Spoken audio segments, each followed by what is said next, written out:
Silakan duduk. Teman-teman yang ulang tahun lagi DJ katanya ya. Si Dede ulang tahun ya? Nggak, just kidding. Jangan panik gitu deh. Oke, tanya kanan kirinya, kamu ulang tahun gak sih kemarin gitu tanya. Soalnya dengar si DJ yang ulang tahun gak ya? Oh enggak. Oke, hari ini kita akan belajar kita akan selesai End Times seriesnya. Kita akan mendengar satu firman Tuhan, judulnya Menilai Zaman, Menata Kehidupan. So hari ini aku akan bawa satu firman yang simple dari khotbah Tuhan Yesus, gak begitu panjang. Karena minggu lalu kita sudah makan kenyang dari 7 gereja di kitab Wahyu. Dan gak akan selama itulah ya, karena kita di next gen sekarang. Dan abis ini mau ada mini soccer, mau ada Kovata udah siap banget tuh. Udah siap banget dia sama Kev sampai udah nyusun taktik di situ tadi. Kita mau sama-sama buka Alkitab kita dari kitab Matius 24. Hari ini kita akan belajar satu perumpamaan Yesus Kristus. Dan judulnya adalah Menilai Zaman, Menata Kehidupan. Jadi ketika kalau kalian nonton Reels-nya kemarin di Instagram, aku udah ngomong soal 7 gereja di kitab Wahyu.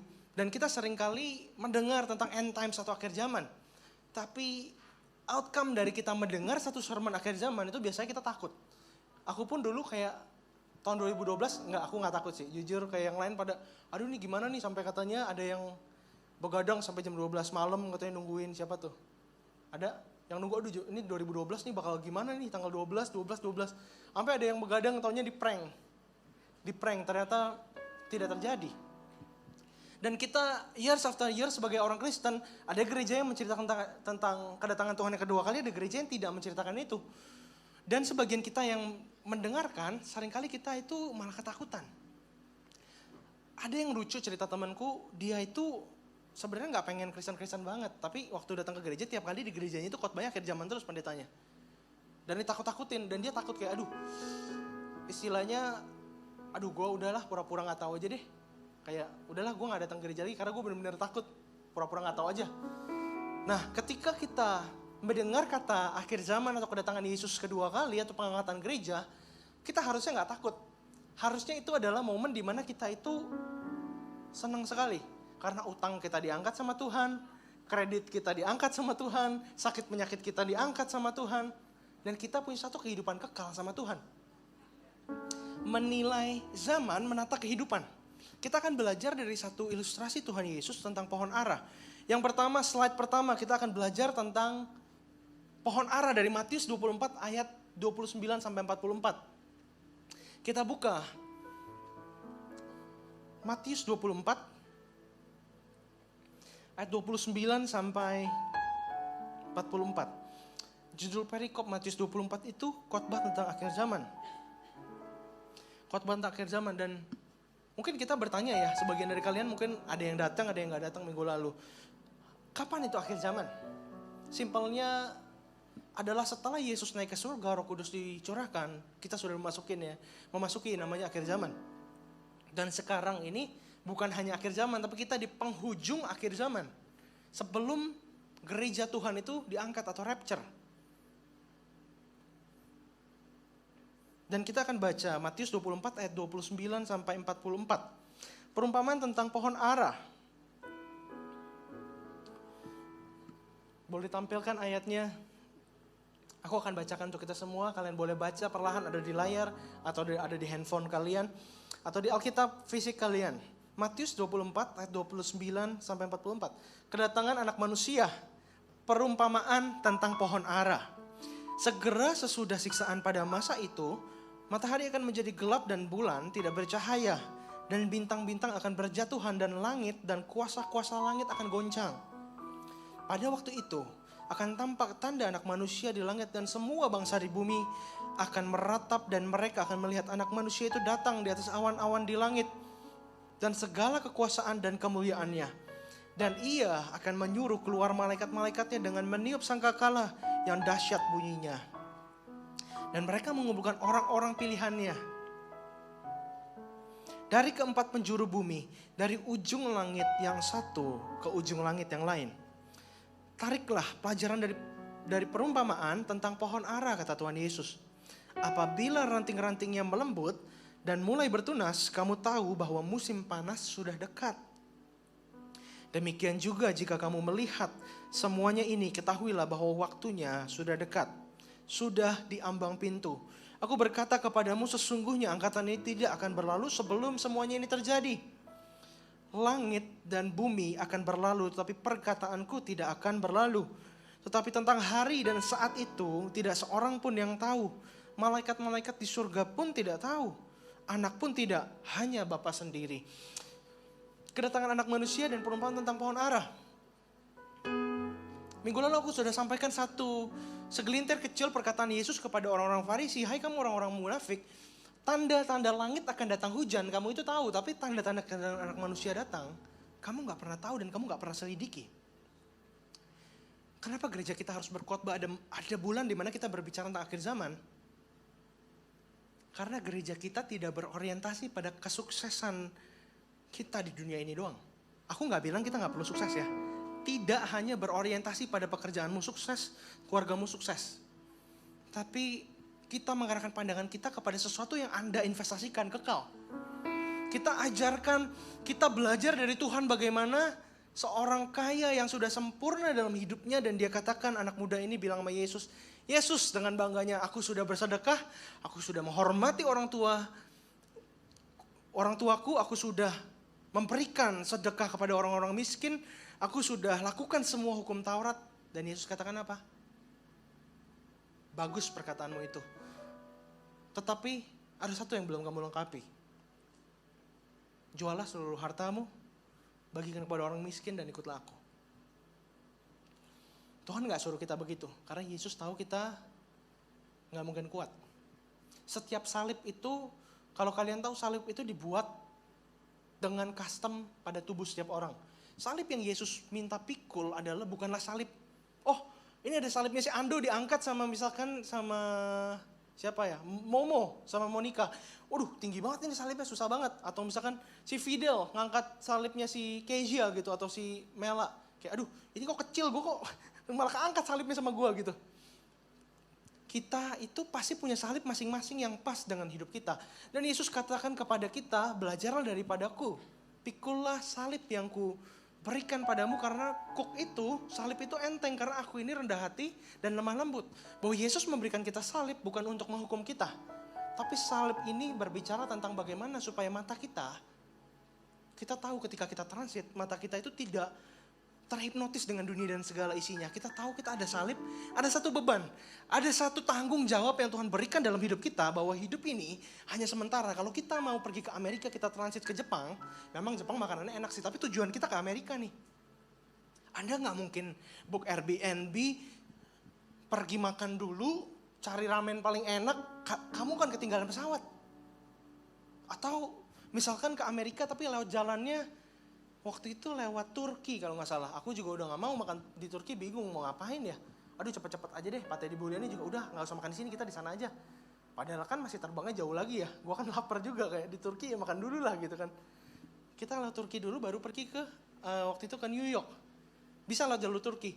Kita tahu tujuan kita adalah Amerika Serikat, tujuan kita adalah surga, kita tahu heaven is our home, tapi kita itu membuat senyaman mungkin di Turki, kita itu berdiam diri.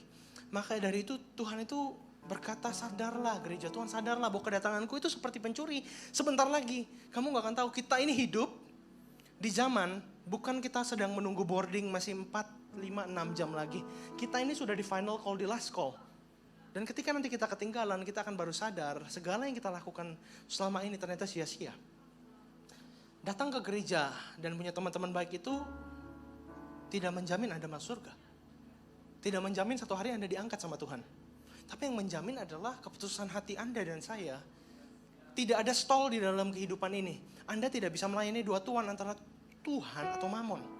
Anda mau hidup dipakai sama Tuhan sungguh-sungguh, atau Anda mau dipakai sama dunia dan jadi orang-orang yang bergaul dengan dunia. Bukannya kita gak boleh. Kita harus preach the gospel, kita keluar dari tembok gereja. Tapi jangan, do not conform to the form of this world. Jangan kita menjadi serupa dengan dunia ini. Ada kebenaran-kebenaran tertentu yang menurut aku tidak bisa ditoleransi. ada kebenaran-kebenaran tertentu yang tidak bisa ditoleransi. Contohnya iman kita. Contohnya kepercayaan kita. Tapi untuk yang namanya kita menjadi relevan di dunia, kita harus relevan. Tahukah Anda bahwa Yesus itu adalah seorang pribadi yang relevan? Yesus itu sebenarnya nggak nyambung dengan nongkrong dengan Petrus, Andreas, dia nggak nyambung. Dia itu seorang tukang kayu, kerjaannya itu tidak kena air, kerjaannya itu potong kayu. Dan kamu sekarang ketemu dengan nelayan, kamu hang out, kamu bakar ikan. Aku yakin Yesus pun pertama kali dia bingung bakar ikan gimana. Cara nangkap ikan gimana, dia pasti belajar dari murid-muridnya. Yesus jadi relevan, tapi bukan berarti Yesus mengikuti cara hidup murid-muridnya. Jadi kalau hari ini kita belajar tentang pohon ara, kita belajar tentang menilai zaman menata kehidupan kita. Kalau kita bisa melihat pohon zaman kita, di zaman apa kita hidup, di mana kita ditempatkan sama Tuhan, kita bisa menata kehidupan kita harus bagaimana nih. Karena irrelevan kalau kita cuma bilang kedatangan Tuhan, so what, nextnya apa? Kalau kita tahu Tuhan mau datang, apa yang harus kita persiapkan? Dari mana kita lihat itu Tuhan mau datang dari mana? Kita akan belajar dari pohon ara. Yang kedua kita akan belajar dari perumpamaan 10 gadis di dalam kitab Matius. Dan juga nanti kita akan belajar tentang talenta. Pohon ara. Yesus bilang ketika pohon ara sudah mulai bertunas, sudah mengeluarkan tunas, kamu siap-siap akan terjadi panen. Sama seperti kedatangan anak manusia. Ketika kamu melihat, teolog itu menggambarkan kedatangan Yesus kedua kali itu seperti, tapi bukan sama ya. Seperti dianalogikan itu seperti ini supaya gampang kita cerna. Ada seperti kehamilan seorang ibu. Kontraksi pada hari pertama dan pada bulan ke-9 itu akan beda. Kalau di sini ada ibu cuma Bu Liani doang yang pernah mengandung. Jadi ya udahlah, nanti kalian tahu sendiri nanti bulan pertama mungkin jarang-jarang kontraksinya. Tapi bulan ke-9 kalian akan rasa setiap hari rasanya ini kayak takut nih mau lahiran. Berapa minggu lalu ya, apa bulan lalu, Pastor Christopher Tapi Heru tuh masuk udah keringetan. Wah bro, istri gue udah mau lahiran nih, gue takutnya gue lagi khotbah ntar brojol nih tiba-tiba. Gimana nih? Tenang Pastor, kalau misalkan lu ini lu tinggal cabut aja gak apa-apa, santai ada gue. Aduh thank you. Bener loh, setelah khotbah besoknya ternyata lahiran anaknya, hari Minggu tepat. Dan sama seperti kedatangan Tuhan. Kalau Anda sudah lihat dunia ini gak akan lebih baik lagi. Kemarin Pastor Teddy udah bongkar secara dalam banget ya. Bahkan bangsa yang akan nanti jadi antikristus itu siapa? Kalau kalian penasaran nanti boleh minta bahannya. Seru sekali, Alkitab kita itu detail loh. Detail sampai siapa yang nanti bakal jadi antikris negara itu sudah ditulis sama Alkitab. Bangsa dari utara, itu Rusia. Romawi di akhir zaman itu adalah Rusia nanti. Jadi Pak Teddy juga kemarin kan cerita soal dia ngambil doktor teologi ya. Sekelas sama ini si Daniel, siapa nih namanya? Daniel Kefas ya. Bro gue kaget lu tadi papa lu bilang ada Rubin Adi Abraham. Iya dia sekelas bareng. Pak Rubin Adi itu sekarang ketua sinode GBI ya. Dan sekelas sama Pastor Teddy waktu itu di STII kalau nggak salah di Jogja. Dan Pastor Teddy itu dapatnya eskatologi, eskatos dan logos, ilmu yang mempelajari tentang akhir zaman, end times. Bagaimana kita selidiki demi selidiki, tapi kalau ditanya Pastor Teddy tahu nggak kapan tanggalnya, nggak tahu. Jelas Alkitab katakan kamu nggak akan tahu, karena anak pun tak tahu, malaikat nggak tahu, hanya Bapa yang tahu. Dan ketika kita lihat pohon ara, kita hanya bisa berjaga-jaga. Satu ilustrasi gampang di hari Minggu lalu, aku lihat banyak muka yang belum datang ya, mungkin hari Minggu itu, karena hari Minggu. Satu ilustrasi gampang seperti ini. Ketika besok aku akan ujiannya open book. Ujiannya open book. Aku akan menyiapkan kisi-kisi dan materi itu dengan tulis semua yang perlu, rumus-rumus aku tulis. Semua yang aku perlu aku tulis. Besok waktu aku masuk ruang ujian, aku lihat soal dan itu semua ada di dalam rumus, gue kayak aduh lega. Aku udah siapin dengan baik. Tapi ada anak-anak yang contohnya kayak gue. Gue dulu kalau ujian gak pernah belajar, jarang belajar, jangan ditiru. Makanya setiap kali mau ujian, aduh deg-degan, aduh nyesel nih gue kemarin gak belajar. Ini si Daniel pakai ajakin main gue FIFA sih pulang sekolah. Jadi gue gak belajar bareng dia sama si Jason bertiga. Kita ngadu-ngaduan bukan tanya, udah belajar kan lu? Udah belajar gak lu? Bisa gak lu? Mau gue ajarin? Gak gitu. Nggak belajar kan? Awas lu belajar. Jangan belajar. Lu nggak belajar kan? Awas lu belajar lu. Jangan belajar. Si Daniel tuh suka curang dia. Bilang nggak belajar. Pas gue pagi-pagi lihat, gue pagi-pagi datang ke sekolah kaget. Lu kenapa baca buku? Buang bukunya. Lu kenapa baca buku? Buang. Baca-baca dikit Tim, jangan sampai anjlok-anjlok banget. Waktu itu kita belajar matematika susah banget sih. Makanya itu kenapa gue jadi anak IPS. Kalau anak IPA mungkin gue bisa gagal kali. Dan sama seperti ilustrasi itu, kalau kita mempersiapkan hidup kita nggak takut lagi dengar khotbah akhir zaman. Justru kedatangan Yesus yang kedua kali menjemput kita itu menanti-nantikan. Kenapa? Aku nggak sabar, bukan berarti hidup kalian gak enjoy ya. Aduh Tuhan cepet deh, gue udah mau mati aja nih, capek hidup di dunia. Enggak kayak begitu, bukan berarti kita jadi putus asa, gak punya kehidupan. Karena firman Tuhan itu tidak pernah contradict each other. Bahwa Yohanes 10:10 Yesus itu mau berikan kita hidup berkelimpahan di dunia ini. Jadi terang dan garam, jadi kepala dan bukan ekor.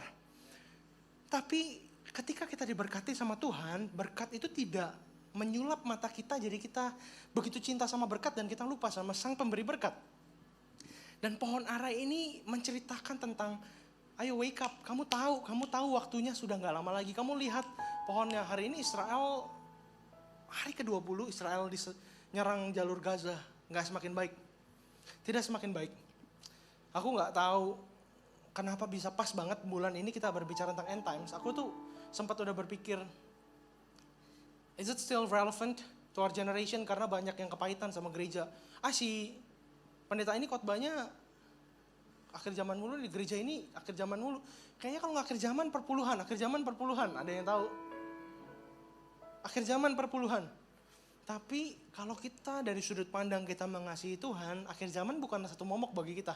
Tapi ada satu kepastian dalam hati kita tahu satu hari nanti kita punya rumah.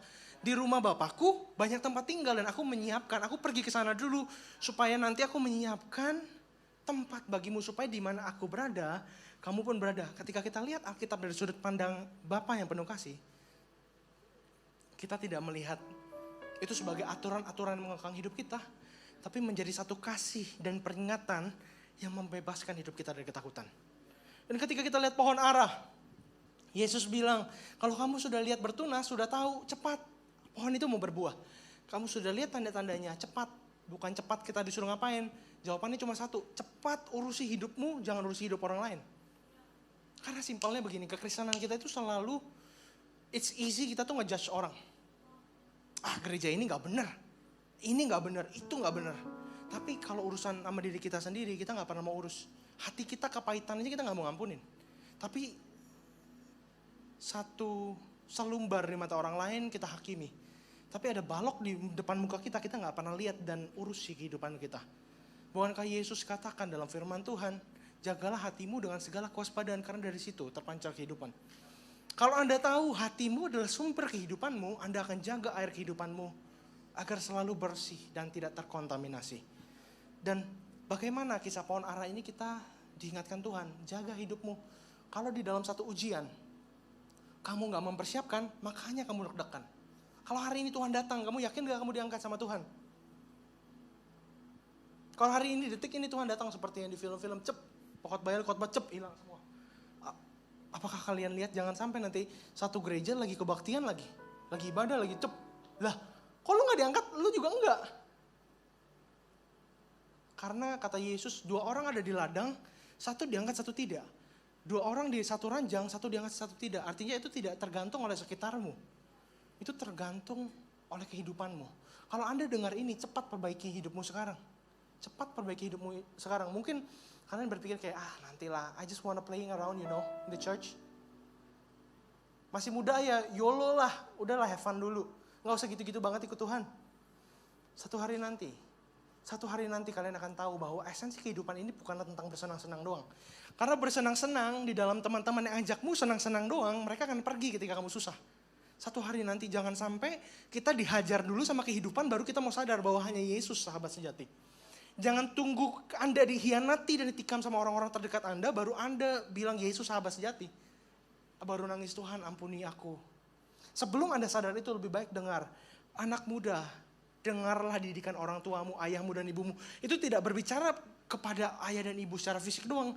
Tapi ada orang-orang yang bertanggung jawab berjaga-jaga atas hidupmu. Kenapa Anda datang ke CG? CGLmu akan selalu berdoa untuk Tuhan tolong berkati orang ini, Tuhan jagai.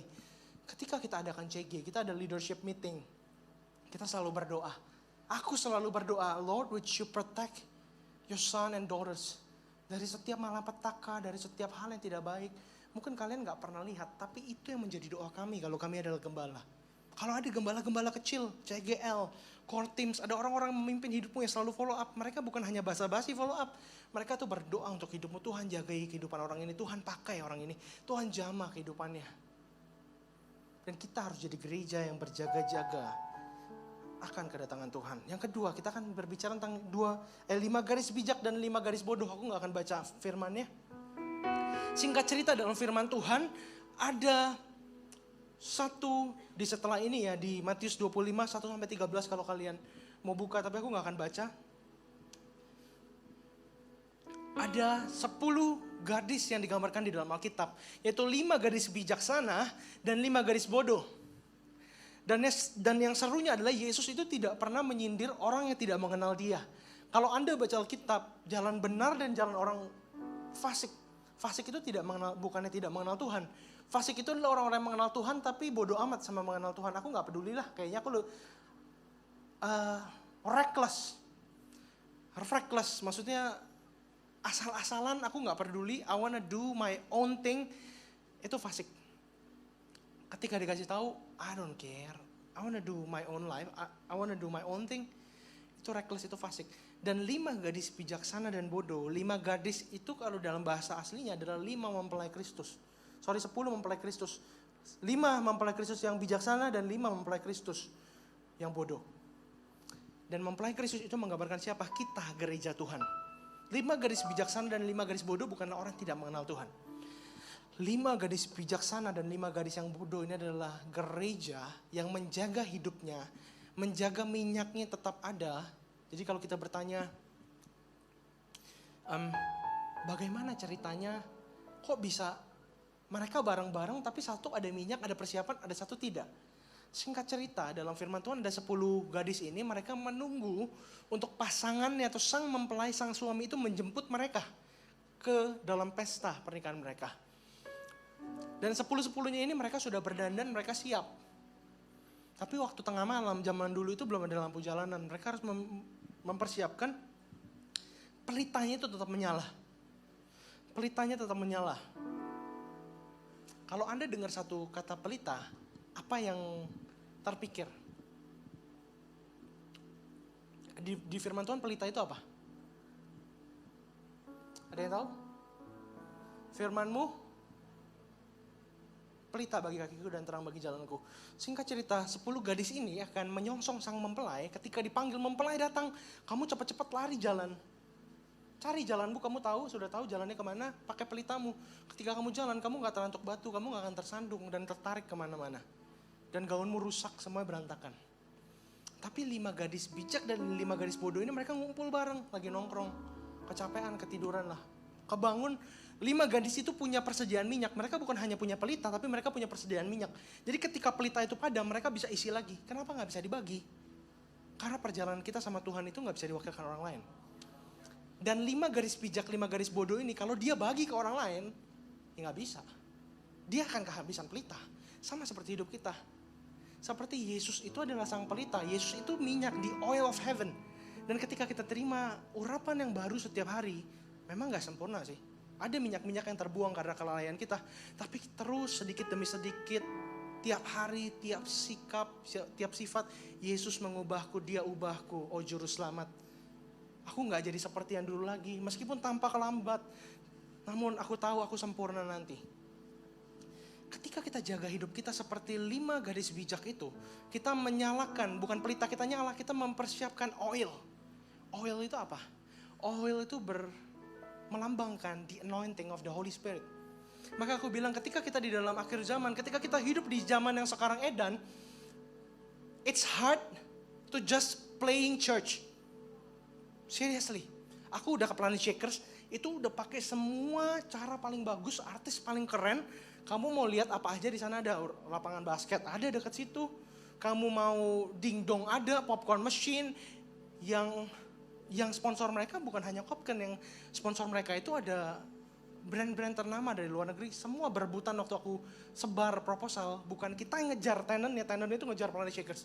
Karena setiap kali kita adain setiap semester baru, ada anak-anak baru dari luar negeri datang, mereka pasti datang ke Planet Uni namanya. Planet Uni itu club on campus, jadi ada di setiap kampus di Melbourne itu, di semua university. Aku sampai capek sehari bisa datang waktu orientasi. Itu pagi ke sini, malam ke sini. Waduh, itu benar-benar pulang kaki gempor. Di club on campus tinggal kasih gambarnya, kita bawa TV, kita bawa banyak barang. Popcorn, free barbecue, ada free roti pakai cheese, aku lupa namanya apa di sana. Sandwich. Ada banyak minuman, Milo, ada banyak hal, tapi yang menarik mereka bukanlah acara yang menarik. Waktu aku datang ke Planet Unicamp, waktu aku datang ke camp mereka, ke Icon, mereka punya Icon namanya Central. Kita juga punya namanya Icon.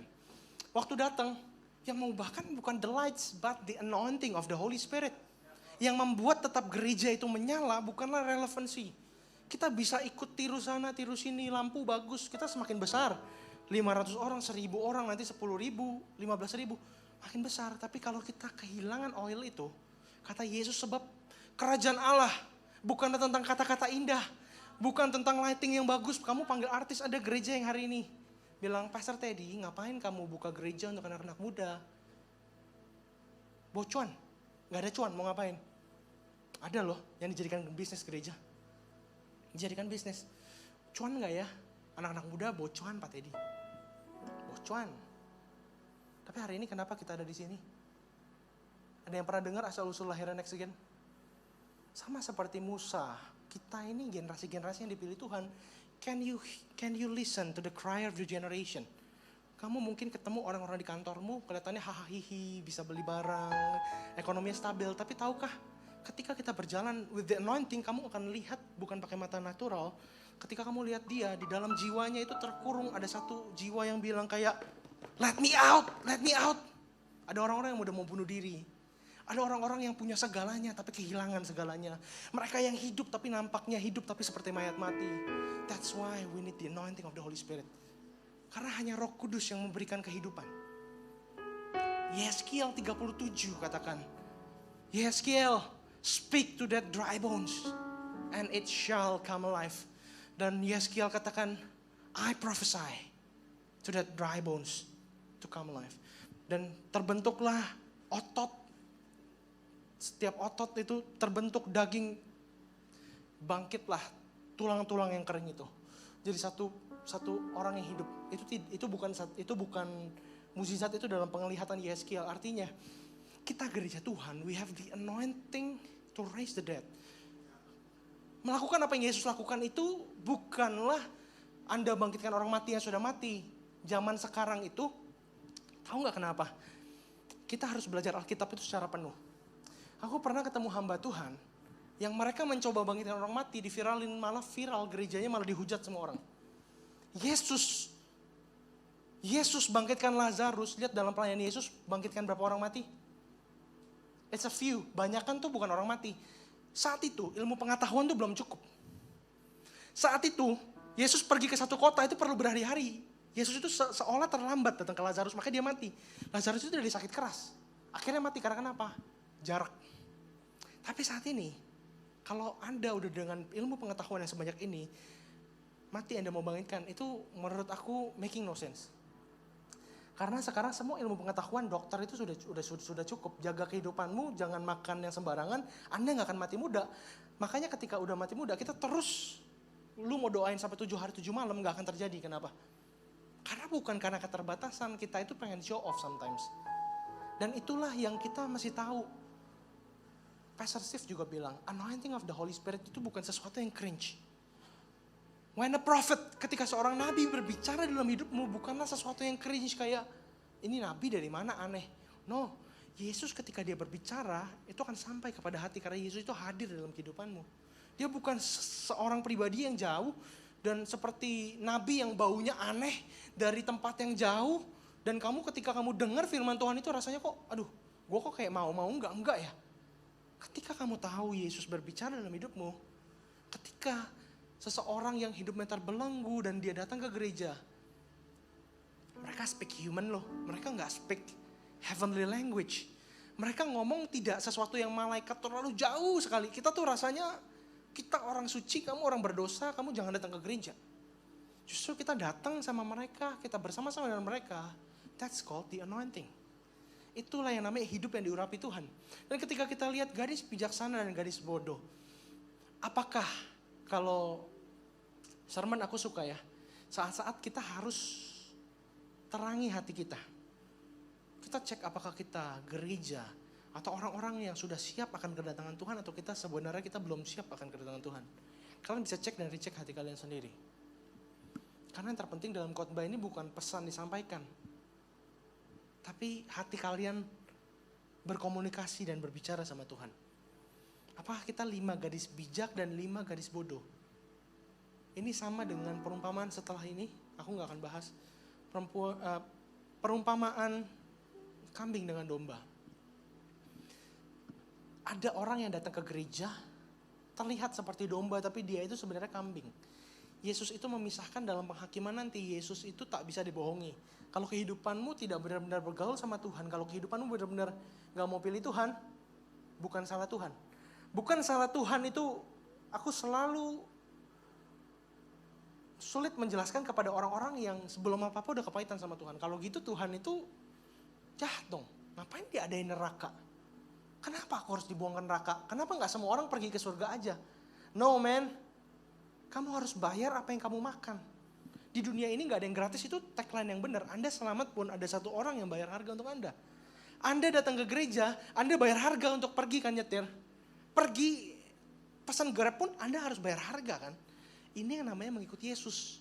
Jadi diangkat atau tidak diangkat sama Tuhan itu bukan sesuatu yang kayak tipis-tipis kita bingung iya atau tidak. Kalau Anda setiap hari hidup mengikuti Yesus, aku bayar harga buat baca Alkitab, aku bayar harga buat datang komsel, aku bayar harga. Aku mau Tuhan, sekalipun aku gak sempurna, aku mau mendekat kepadamu. Ada harga yang kalian bayar, kalian tahu. Following Jesus cost me something. Justru hari ini pertanyaannya, kalau Anda datang, Anda mau pelayanan cuma yang enak-enak doang, datang cuma don't care lah.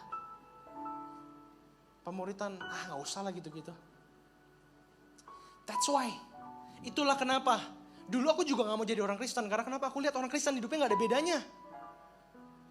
Ini anak pendeta gak ada bedanya hidupnya. Sama orang tuanya juga berantem, ngapain gue jadi anak pendeta kayak gitu. Sama teman-temannya juga kayak begitu tingkah lakunya. Ngapain gue jadi anak pendeta? Ngapain gue ikut Tuhan?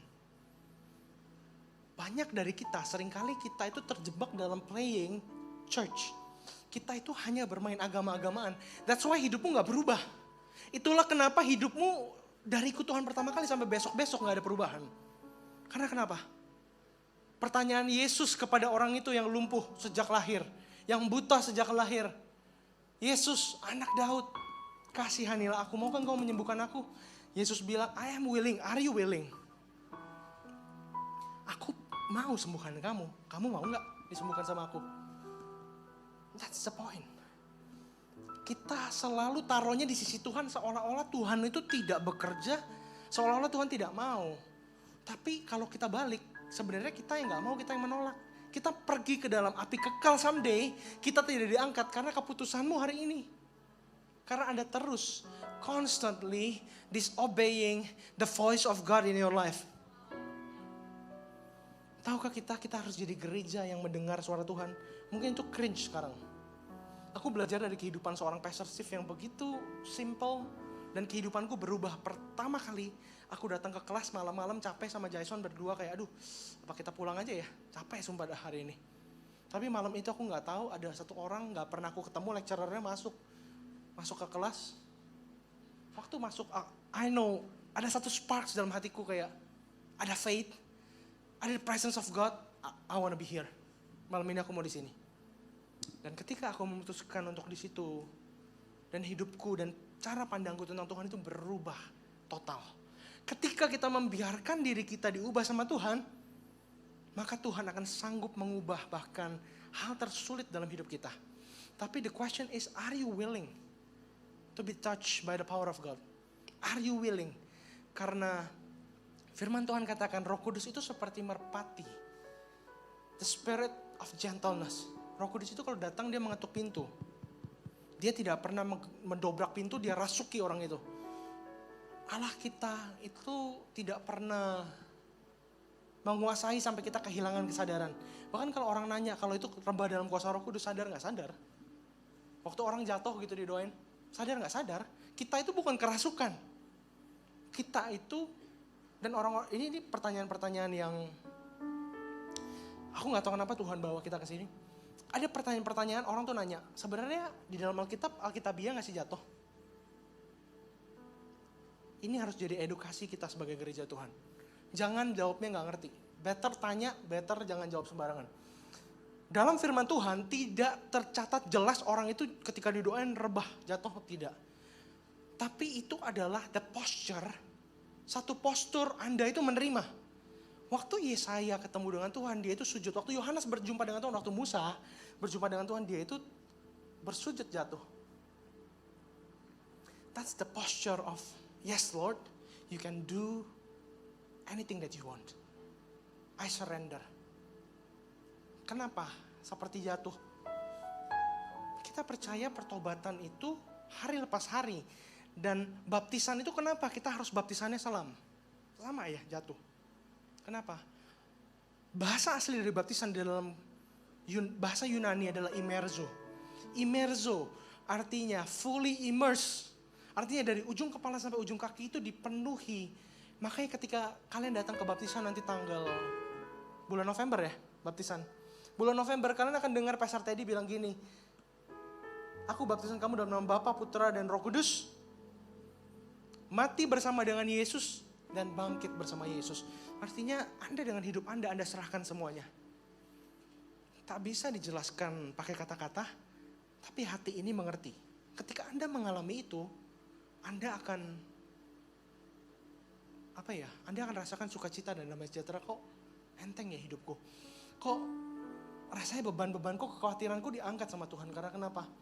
Because you are letting go. As you let go, you will receive. Dan gadis bijaksana dan bodoh, kita akan masuk pada talenta. Setelah ini kita akan tutup. Talenta.